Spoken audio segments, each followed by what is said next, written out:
आइए दोस्तों, एक बार फिर से स्वागत है हमारे यूट्यूब चैनल पे। आज हम लोग लूसेंट ऑब्जेक्टिव देखते हैं, जिसमें कि पॉलिटिकल साइंस है, भारतीय राज्य व्यवस्था, और इसमें पहला चैप्टर देखते हैं भारत का संवैधानिक इतिहास।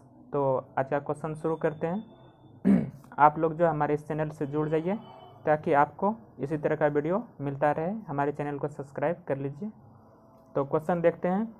B.R. अम्बेडकर और महात्मा गांधी के मध्य सन 1932 में हस्ताक्षरित पुनः समझौता में प्रावधान था।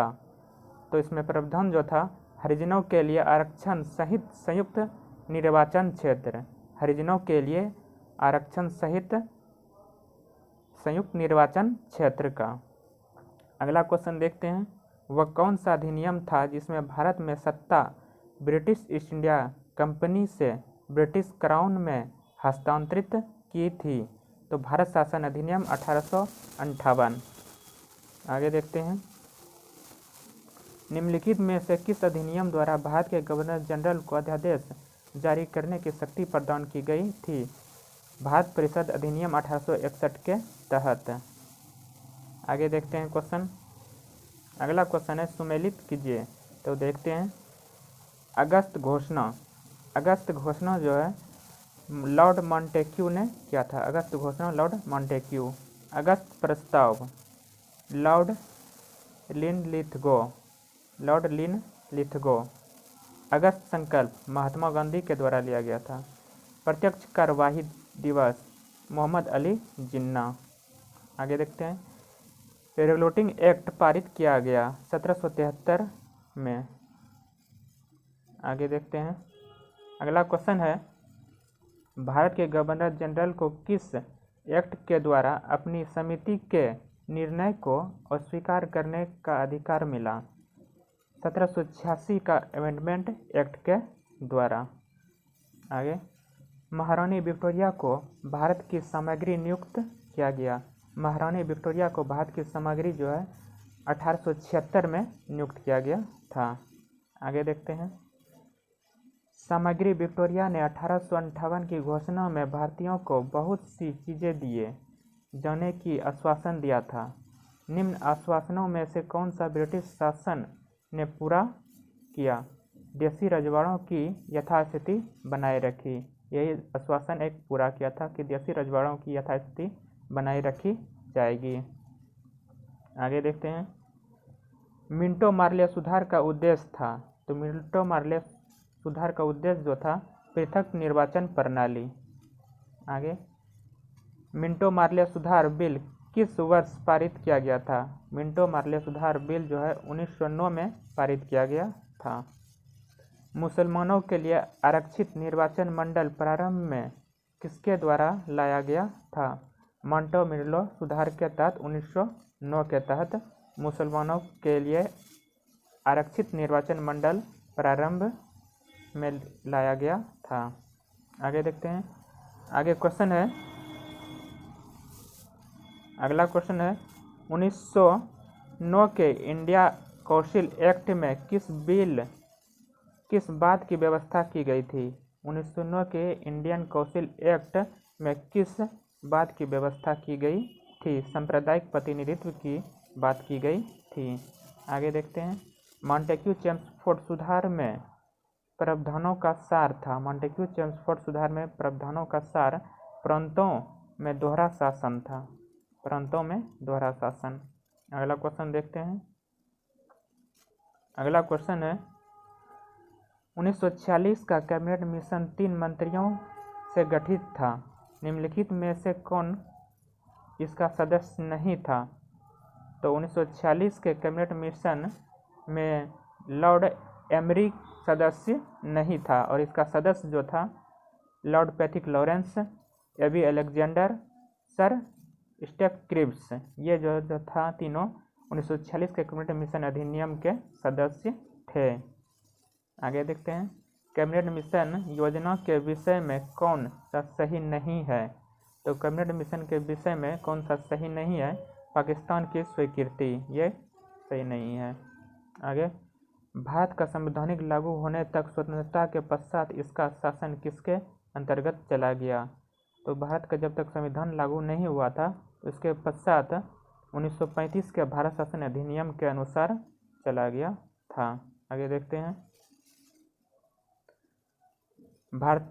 भारतीयों को वर्ष 1947 में सार्वभौम सत्ता सौंपने की योजना निम्न में से किस नाम से जानी गई? माउंटबेटन योजना के नाम से जानी गई। आगे कौन सम्मिलित नहीं है? मार्ले मिंटो सुधार सांप्रदायिक प्रतिनिधित्व था। भारत सरकार अधिनियम 1935 स्वशासन था। कैबिनेट मिशन संविधान सभा का गठन, कैबिनेट मिशन जो था संविधान सभा का गठन किया था। साइमन कमीशन भारत विभाजन, साइमन कमीशन ने भारत का विभाजन नहीं किया था, ये सम्मिलित नहीं है। आगे देखते हैं। आगे किस भारत सरकार अधिनियम के तहत पहली बार विधायिका में कुछ निर्वाचित प्रतिनिधित्व की मंजूरी दी गई? तो देखते हैं इसका क्या होगा आंसर। भारत सरकार अधिनियम, भारत सरकार अधिनियम, तो इसका मिलान होगा प्रांतों में द्वैत शासन 1919। भारत सरकार अधिनियम प्रांतों में द्वैत शासन 1919।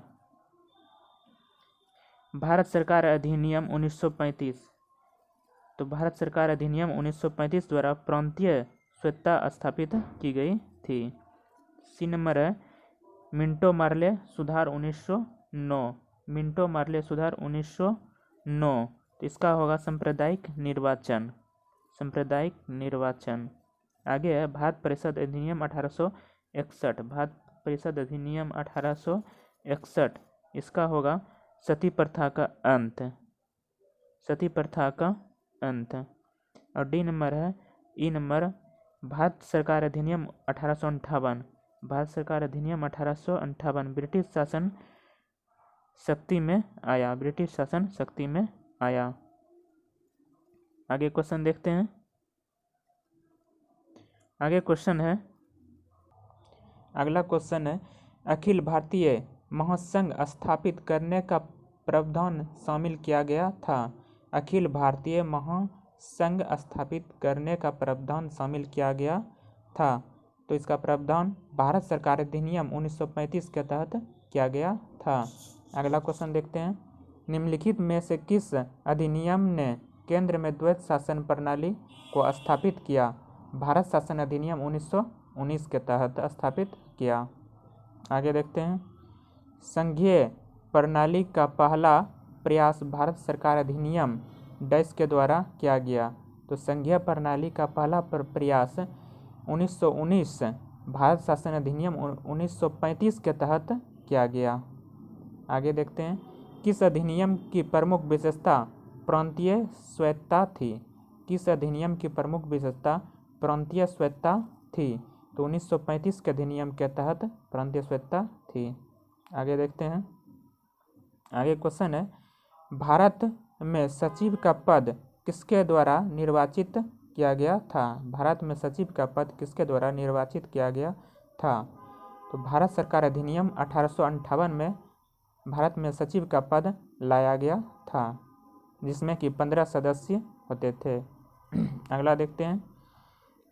किस भारत सरकार अधिनियम के तहत पहली बार विधायिकी में कुछ निर्वाचित प्रतिनिधित्व की मंजूरी दी गई? तो आंसर होगा भारत सरकार अधिनियम 1909। फिर से एक बार देखते हैं।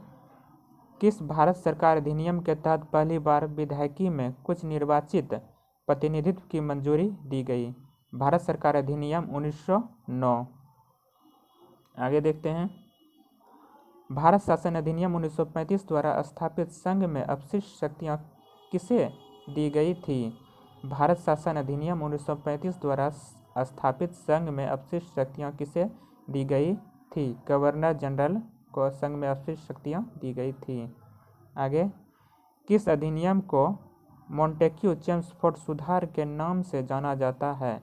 किस अधिनियम को मॉन्टेक्यू चेम्सफोर्ड सुधार के नाम से जाना जाता है? भारत शासन अधिनियम 1919 को मॉन्टेक्यू चेम्सफोर्ड सुधार के नाम से जाना जाता है।